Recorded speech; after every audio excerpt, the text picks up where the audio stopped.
Welcome to All About Money on HKIBC. I'm Chloe Fong. After 3 years of a strict COVID-0 policy, China finally and abruptly eased its curbs following nationwide protests and a worsening economy. Beijing's ambassador to the United States signaled that China would keep relaxing COVID rules and will welcome more international visitors soon. Chinese and U.S. officials, meanwhile, are finalizing plans for U.S. Secretary of State Antony Blinken's first visit to the mainland, following the historic talks between the presidents of the two superpowers. What will Blinken put on the table, and how will China's COVID pivot impact the global economy? Joining us to analyze these major issues is Dr. Shatz, senior economist at RAND Cooperation. So welcome to the show, Dr. Shatz, and thank you for speaking with us. You're welcome. Very pleased to be here. And first, I want to bring up about Secretary of State Antony Blinken's possible visit to China early next year. He said it will help strengthen lines of communication between the U.S. and China. So I'm thinking, what will be the key issues the U.S. possibly will focus on in its exchanges with China during Blinken's visit? And which areas do you expect the U.S. will make progress in dialogues with China? Well, this visit is a very good event. It's a very good sign and an outgrowth of the meeting between President Biden and President Xi in Bali. There's a very broad range of issues that that Secretary of State Blinken is likely to raise. These include difficult issues such as U.S. views on China's economic policies and the areas that they disagree with on economic competition. Other difficult issues such as U.S. citizens who are detained in China. But then there will also be discussions of issues that the two countries can solve jointly, such as climate change or health security issues, macroeconomic stability. So there's a very broad range of issues. And finally, they're likely to discuss the Russia-Ukraine war, all areas where they might have differences or where they can cooperate. Can you tell us what are the key disagreements would be between the two sides? For example, what would be the key concerns from the U.S.? And what do you think the U.S. will want to achieve and address during Blinken's visit in terms of the challenging issues? Okay, so there are several challenging issues. The main challenging issue on the table is the economic competition. And that is that the U.S. believes that China is competing very unfairly, that China is taking some measures that damage the U.S. economy and that damage the global economy. That's one very difficult issue. The second difficult issue will be China's human rights practices, in particular in Xinjiang, Tibet, and even related to Hong Kong autonomy. Those are the main difficult issues. And the third difficult issue, I would say, is, again, the Russia-Ukraine war. Now, in terms of progress, I think, on all of these will be very difficult. I think that we're not going to see any big changes, but what may be better, what may result, is the establishment of a dialogue on these issues and perhaps ways for the leadership of these countries to specify that they are priorities that they need to get solved. And then the working groups on each side can try to look for commonalities and try to make progress on solving some of these issues. But in terms of this specific visit, I don't think we're going to see any major changes because the countries are so far apart. And you mentioned about the human rights issues, and also, China now is actually making huge pivot on its COVID policy following the nationwide protests. So before we talk more about the country's COVID policy, I want to know more about your thoughts on the recent China's nationwide protests against its stringent zero COVID policy. So what do you make of the recent nationwide white paper movements in the country? Well, it was very interesting from an outsider to see. What I think was most interesting was, on the one hand, yes, it's very unusual for China to have had nationwide protests like that. So that's a big change in what we've seen in China's recent history. The other side of that, though, is that nations around the world have experienced protests due to their COVID controls. We've seen protests in Europe, we've seen protests in Australia, protests in Canada, protests in the United States. So in some ways, China has joined the other major countries in the fact that its population has gotten tired of the COVID controls. Now, China's COVID controls were much stricter, and I think that's why you saw a bigger protest than you might have seen in other countries. But in general, populations around the world have been unhappy with some of the COVID controls that their governments have put on. And earlier, Blinken actually also said the Biden administration supports the zero COVID protesters in China, and explaining that he will address the topic when he visits China early next year. So what do you think the U.S. government would focus more on in relation to this specific issue during Blinken's visit? For example, do you think they will also talk about, asking Beijing authorities to release some of the detained protesters, or ask Beijing authorities to give more freedom for its people as well? What's your thought on this? Right. I don't think this will be, it will, Secretary Blinken will raise it because he said he will. I don't think it will be at the top of the agenda. The U.S. support for the protesters stems largely from U.S. support in general for the right of people to freely assemble and to protest their government. The U.S. would support that in any country. The U.S. does not view these activities as in any way illegal or contravening human rights. They're important. China, while it detained people, did not meet these protests with extreme force. It's not a situation like we see in Iran, for example. Secretary Blinken, as you mentioned, may want some detainees released, but the fact that China's response was not violent, was not repressive in large part, and the fact that China has lifted some COVID controls means that I don't think this will be at the top of the agenda.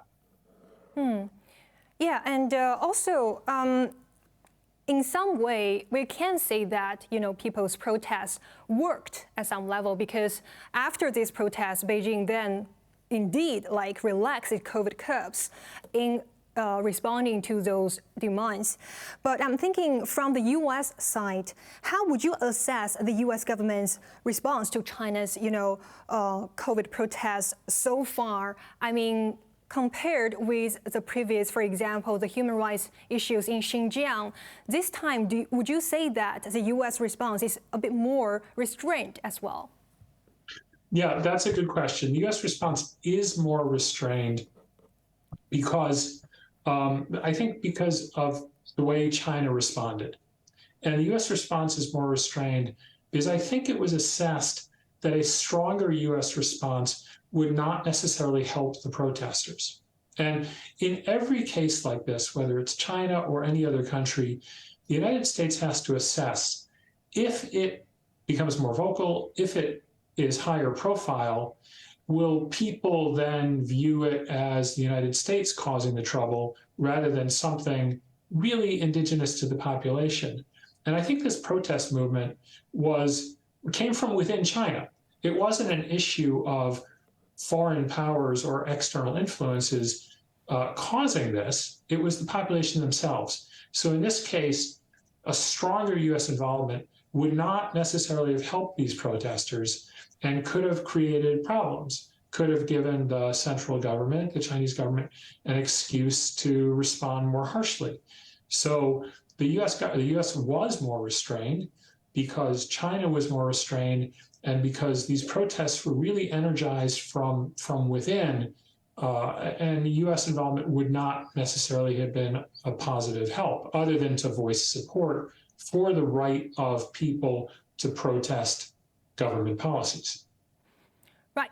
Thank you very much for your thoughts, Howard. Let's hold that thought. We'll take a short break for now, but coming up next, we'll have more discussions on China's economic outlook as well as the Sino-US relations. So do stay tuned.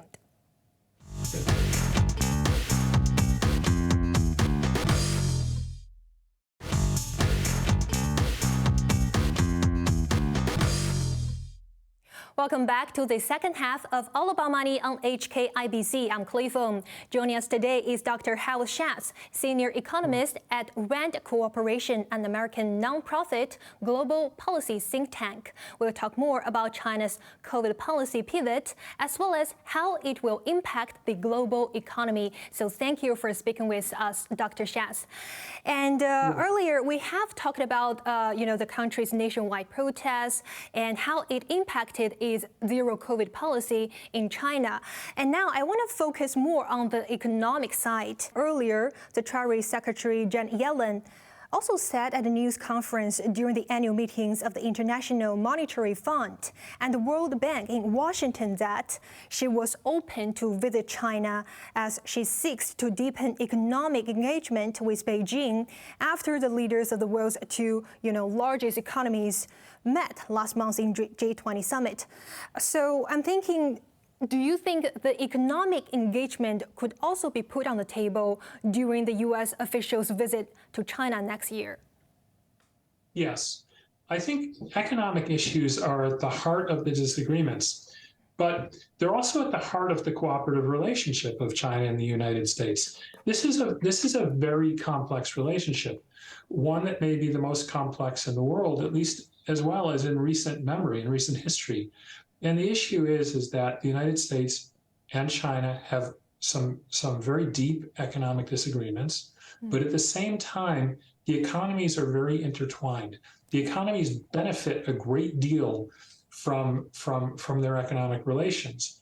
And so what policymakers are really looking at is how can they solve their economic disagreements, or how can they enforce what they want in terms of economics, while still gaining the benefits of that very deep trade and investment relationship that is not only about trade and investment, but also about people, including Chinese students coming to study in American universities. So a very complex relationship, but those economic disagreements are at the heart of really U.S.-China disagreements, and they will be on the table. They will be discussed. And earlier, Biden also said that the two countries would responsibly manage their complex relations while seeking possible cooperation as well.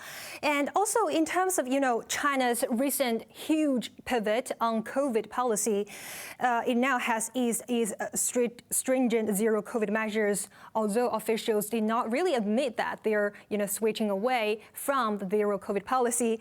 I'm thinking, how would you assess China's recent COVID adjustments impact on the global economy as well? Well, so in the short term, there is not much of an impact, and in the short term, there may be a negative impact. I'll explain soon. In the medium term, it will probably be very positive for the world economy, very positive for the Chinese economy. Let's talk about short term first. So short term, we may see more of a spread of COVID, right? And in response, we may see people kind of self-enforcing isolation, or not mixing, or not going to work, or not going shopping. So we may actually see Chinese economic activity decline a little bit. Now, it makes China very different from Europe or the United States in terms of the trajectory of COVID. In the United States, a lot of people have had COVID, so we have a lot of natural immunity built up.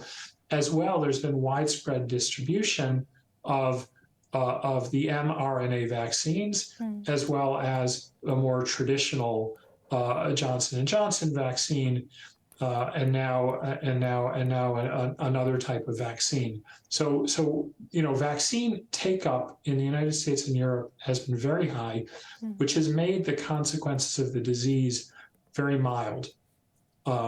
China hasn't really faced that yet. China needs to, vastly increase the number of people, particularly older people, who will have the vaccine. It needs to have access to the mRNA vaccines.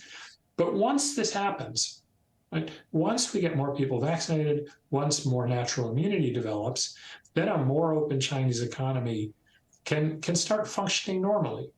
Production can go up, the ports can operate, and even people to people, even services trade, such as travel or foreigners coming to China for business trips, even that can resume. So that may take a while to get there.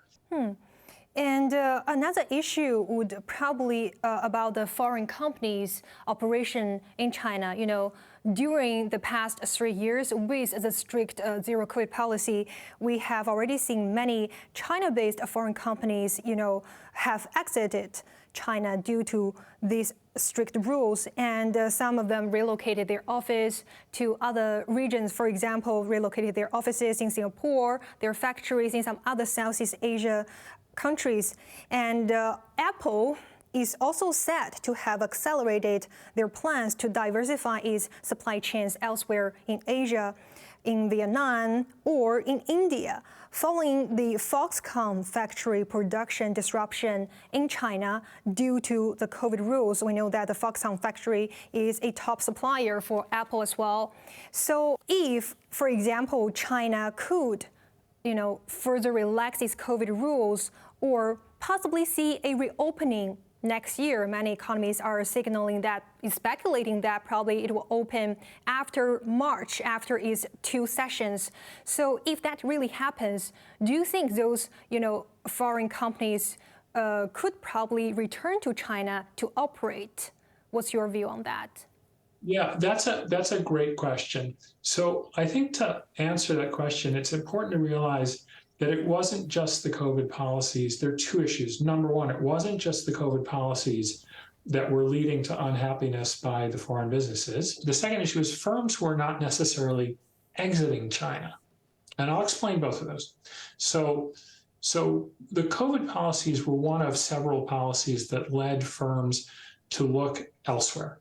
The other main policy was the decoupling, the trade war between the United States and China, and then growing discomfort by Europe, even Germany, all right? So you had countries around the world, largely because of COVID, but not China's COVID policies, largely because of the trade war and then the disruption of supply chains. You had countries thinking and companies thinking, you know, we need to diversify. We need to make sure that we don't have all our production in just one place, because we don't know, number one, how much more decoupling there will be, and number two, we don't know what kind of other disasters and problems will strike. So that's the first thing. So it wasn't just COVID. That's important to realize. The second issue is only, you know, for most of COVID, companies, and for most of the trade war, companies weren't saying that they wanted to exit China. What they were doing was they were more directing new investment outside of China. They were still betting on China. They, in some cases, some of them were even expanding their China operations, but instead of making very large investments or big new investments in China, they would make their new investments elsewhere. So not really pulling their production out of China, but increasing their production elsewhere. There is a third issue to this. Is not just production, where COVID really hurt. So COVID really hurt with supply chains, the zero COVID policy. It also hurt with expat executives coming into China. Right? Companies had much more difficulty bringing in people from Europe or America to work in China, and so they had to replace some positions with people from China who are very talented, who are very educated, but in some cases you want those foreign skills also. So now, what does the removal of the zero COVID policy mean? Well, it could mean that you will have more executives relocating to China or travel to China. It could mean a rethinking of investments in China, but companies are always going to have at the back of their mind, is this a permanent change? Could we have a return of zero COVID? Could there be other problems? That's one issue that'll come up. The other issue is companies will still have to deal with the growing decoupling between the United States and Europe and Japan and China. And so I don't think the going to zero COVID, removal of zero COVID, is enough to unleash large-scale foreign returns or foreign investment in China. It will help at the margin. There will be some companies that will be very encouraged by that and will increase their investment. But I think many more companies will be worried about the bigger political and economic situation, which is not related to zero COVID. And on another note, how long do you think China will be able to regain its economic strength like we've seen over the past years? For example, after it completes, reopens. For example, when can we see China return to the over 5% growth later on? You said that it will take a while, but how long it might take? Do you have any estimates about that? Right. So it might actually not be a good idea for China to try to return to over 5% growth. China has a number of very strong headwinds against it. First of all, I don't think China is going to go, return to the growth it saw in the 2000s or until 2009, until the global financial crisis. China has a number of headwinds working against it. First of all, its labor force is declining in absolute terms and relative to the size of the economy. Second, it has built up an enormous level of debt trying to keep growth up. And a lot of that debt has come from unproductive investments. That's not sustainable. Related to that, China's real estate sector is really oversized. China is quite an unbalanced economy. And so, part of what came out of the 2012 study and the 2014 major decisions was a way to rebalance the economy. And that rebalancing might slow growth a little bit, but it would put Chinese growth on a much more sustainable path. And that's really what's important at this point. China, sure, it can keep borrowing money and making investments that are not productive, but we don't know for how long. Likewise, it can keep having growth through exports, but at some point, if we have a global recession, those exports will slow, or countries that face competition from Chinese exports might eventually become more closed. So to get growth above 5%, if the cause of that is more borrowing and more unproductive investment, that will be not very good for China over the long term, right? And it might be that given China's fundamentals, its demography, its level of debt, its real estate and housing sector, it might be that a growth level of somewhere between 3 and 5% is the right amount for it. It's becoming a fairly mature economy in some ways. In some ways it's not. In some ways it's a very poor economy. But certainly, the coastal economy, the East Coast, the most advanced provinces, Guangdong, Jiangsu, Shandong, they're pretty wealthy provinces, and so their growth naturally is going to level off to a certain extent. All of these issues are being built up during the past 3 years as well, and being accelerated or amplified as well. And thank you very much for your thoughts, Howard. Appreciate your time. That's Dr. Howard Shatz, senior economist at RAND Cooperation. And thank you for watching All About Money. We'll be back on HKIBC next Sunday night at the same time. So until the next time, please take care.